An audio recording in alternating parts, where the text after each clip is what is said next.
होलिका दहन की संपूर्ण पुराण कथा। होलिका दहन हिंदू धर्म का एक प्रमुख पर्व है जिसे होली से एक दिन पहले मनाया जाता है। यह पर्व अच्छाई की बुराई पर जीत का प्रतीक है और विशेष रूप से भगवान विष्णु के भक्त प्रहलाद और असुर राजा हिरण्यकशिपु की कथा से जुड़ा हुआ है।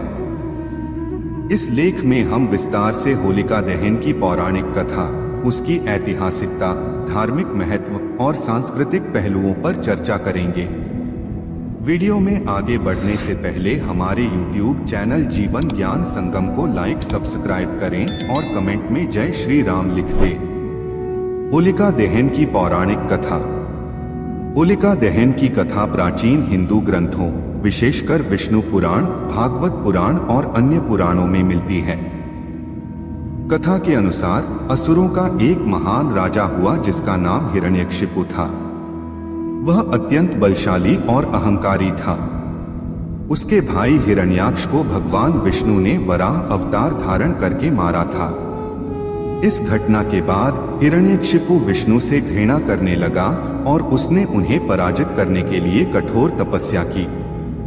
हिरण्यकशिपु की तपस्या से प्रसन्न होकर ब्रह्मा जी ने उसे एक विशेष वरदान दिया।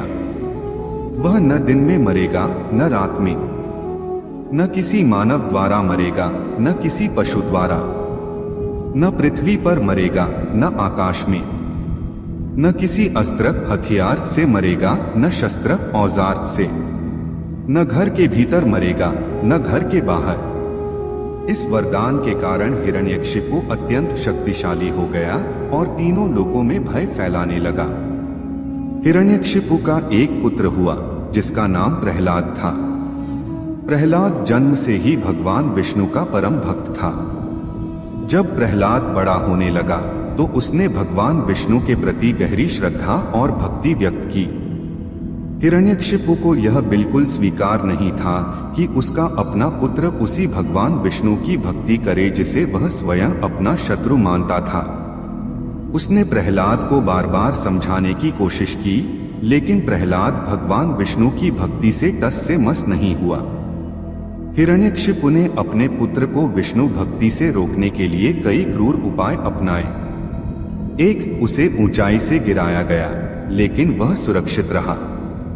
2, जहरीले सांपों के बीच डाल दिया गया लेकिन विष्णु कृपा से कुछ नहीं हुआ। 3, हाथियों के पैरों तले कुचलवाने की कोशिश की फिर भी प्रहलाद बच गया। 4, अग्नि में जलाने का प्रयास किया गया लेकिन कोई नुकसान नहीं हुआ। हर बार विष्णु कृपा से प्रहलाद बच जाता, जिससे हिरण्यकशिपु क्रोधित और चिंतित होने लगा।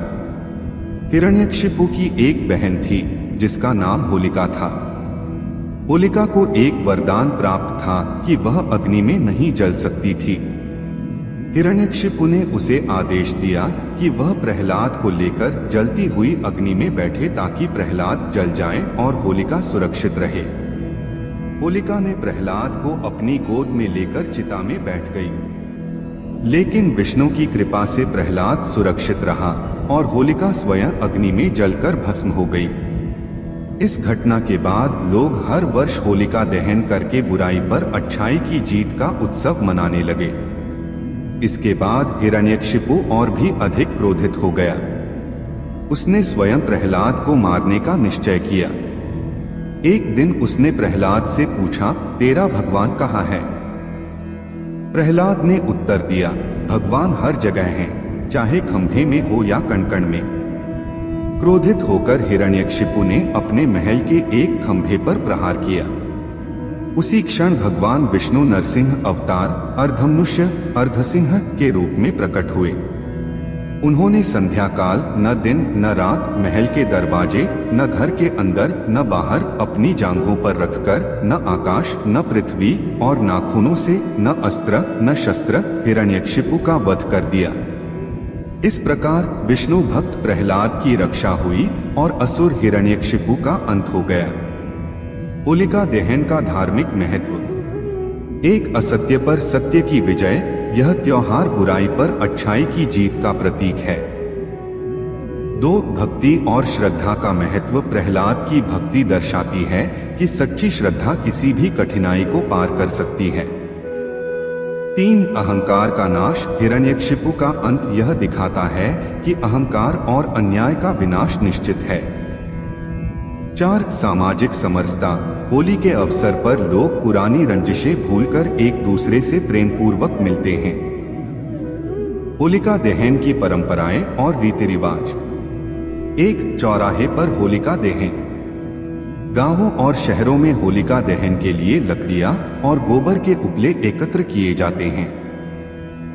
शाम को शुभ मुहूर्त में होलिका दहन किया जाता है। 2 पूजा और परिक्रमा।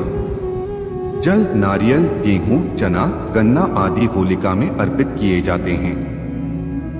होलिका की परिक्रमा करके सुख समृद्धि की कामना की जाती है। 3 नई फसल का अर्पण। होली को रबी की फसल के पकने का भी संकेत माना जाता है। नई फसल जैसे गेहूं की बालियां को होलिका की अग्नि में सेंककर प्रसाद के रूप में वितरित किया जाता है।